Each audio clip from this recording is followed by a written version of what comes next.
बताते हैं जहाँ नफ्स को हज़ मिलता है। मैं एक देहाती हूँ, हमारे देहातों में मेले ठेले का माहौल होता है। कुत्तों की लड़ाई आई तो 50,000 वहाँ दे दिया, क्रिकेट मैच आया तो 1 लाख का इनाम वहाँ दे दिया। जहाँ नफ्स को हज़ मिला हमने दौलत का मुंह वहाँ खोला, और जहाँ दौलत लुटाने से रब राजी होता है, उसकी रहमतें बरसती हैं, वहाँ गफलत की पट्टी। वो क्या किसी शायर ने कहा था कि देखा है मैंने शहर में कूड़े के ढेर पर 2 बच्चे लड़ रहे थे फकत एक बेर पर, और गंदम अमीर शहर की होती रही खराब, बेटी मगर गरीब की फाकों से मर गई। और अल्लाह ने आपको दौलत से नवाजा, दौलत वहाँ दो जहाँ दौलत लुटाने से रब राजी होता है, उसकी रहमतें बरसती हैं। हमारे गुजरावाला धुल्ला चौक पे एक बूढ़ा दिन दिहाड़े आटे का थैला उठा के दौड़ लगाता है। नहीफ था, 2 कदम चला के लोगों ने पकड़ा और खूब जद्दोकोब किया, और बाद में सवाल किया कि बूढ़े ये जुर्रत क्यों की? तो वो बूढ़ा रोने लगा। वो कहता है 1 हफ्ता हो गया मुझे इस चौक में आके खड़ा होता हूँ मजदूरी के लिए, और मुझे बूढ़ा समझ के लोग छोड़ के चले जाते हैं। हफ्ता हो गया बच्चे भूख से मर रहे हैं। आज उनकी भूख देखी नहीं गई तो चोरी पे वो आमादा हुआ, और दौलत जहाँ लुटाओ।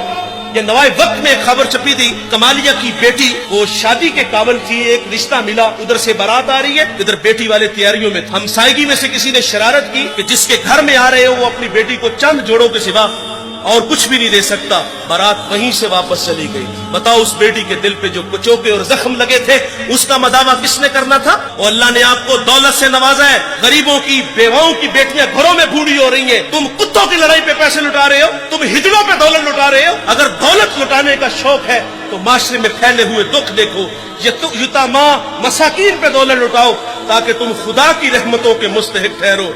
लेकिन दौलत वहां दी जहां नफ्स को हज़ मिला।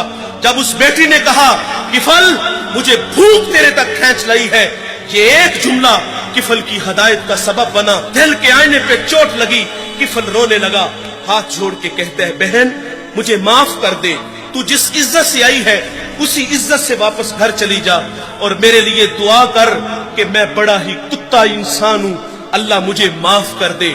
वो बेटी घर चली गई और उधर तकदीर का कलम चल गया। उसी रात किफल को मौत आ गई। सुबह हुई तो जमाने ने किफल की दीवार पे ये लिखा हुआ पड़ा था कि अल्लाह ने किफल को माफ कर दिया है। वो माफ करके राजी होता है। भाई कोई बंदा मरने से पहले आ जाए, हाथ जोड़ के कह दे कि या अल्लाह आज के बाद गुनाह नहीं करूंगा, ये उसका वादा है कि जो मेरी चौखट पे 2 आंसू ले आता है मैं उसके गुनाह को लोहे महफूज से मिटा देता हूँ। इस वीडियो को शेयर जरूर कीजिए, हो सकता है आपके एक शेयर से ये बात किसी के दिल में उतर जाए। जज़ाकल्लाह।